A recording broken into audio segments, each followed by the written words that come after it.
कि सिर्फ अजीत डोभाल को टारगेट्स की जानकारी थी।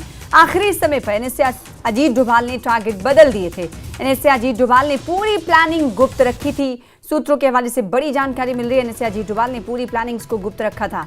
सूत्र ये बता रहे कि पाक पर हमले से 2 घंटे पहले टारगेट बदले गए थे और पहले चरण में आतंकी ठिकाने टारगेट पर थे, दूसरे चरण में पाक सेना के ठिकाने टारगेट पर थे।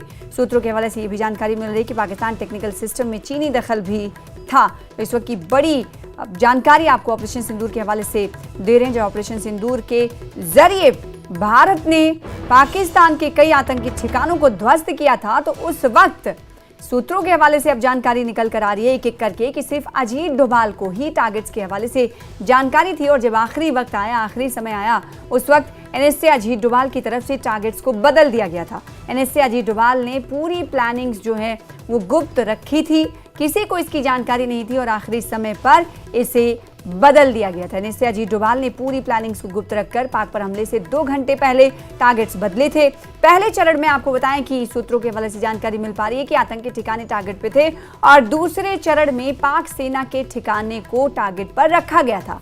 और वहीं पाकिस्तान सूत्र ये भी बता रहे हैं कि पाकिस्तान टेक्निकल सिस्टम में चीनी दखल भी था। ये जानकारी निकलकर सामने आ रही है।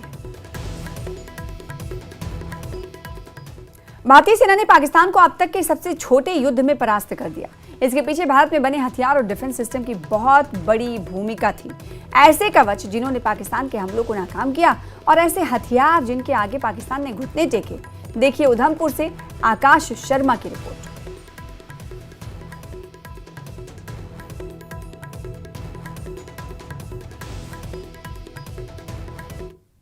ऑपरेशन सिंदूर के जरिए इंडियन आर्म फोर्सेस ने एक बेहतर सिनर्जी और कोऑर्डिनेशन का परिचय दिया है और इसी कोऑर्डिनेशन में आकाश तीर जैसे सिस्टम्स ने एक महत्वपूर्ण रोल निभाया है। इस समय मेरी मौजूदगी एक ऐसी अनआइडेंटिफाइड जगह पर है जहां पर मैं आपको आकाश तीर की वही कंट्रोल यूनिट दिखा रहा हूं जिसका इस्तेमाल ऑपरेशन सिंदूर में किया गया था। दरअसल ये एक यूनिट है जिसके माध्यम से किसी भी तरह के थ्रेट को डिटेक्ट, आइडेंटिफाई और इंगेज करने का काम किया जाता है। इस सिस्टम के माध्यम से, यहां तक कि इस पूरी यूनिट के माध्यम से न सिर्फ आप अपने ग्राउंड स्टाफ से कनेक्टेड रहते हैं बल्कि इंडियन एयरफोर्स के कमांड और कंट्रोल सेंटर जो देश की अलग अलग जगहों पर बने हुए हैं उनसे भी समन्वय बनाया जाता है।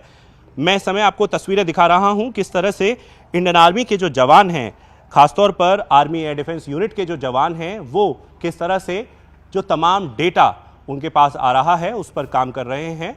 और ऐसे ही 6 नोड वेस्टर्न बॉर्डर पर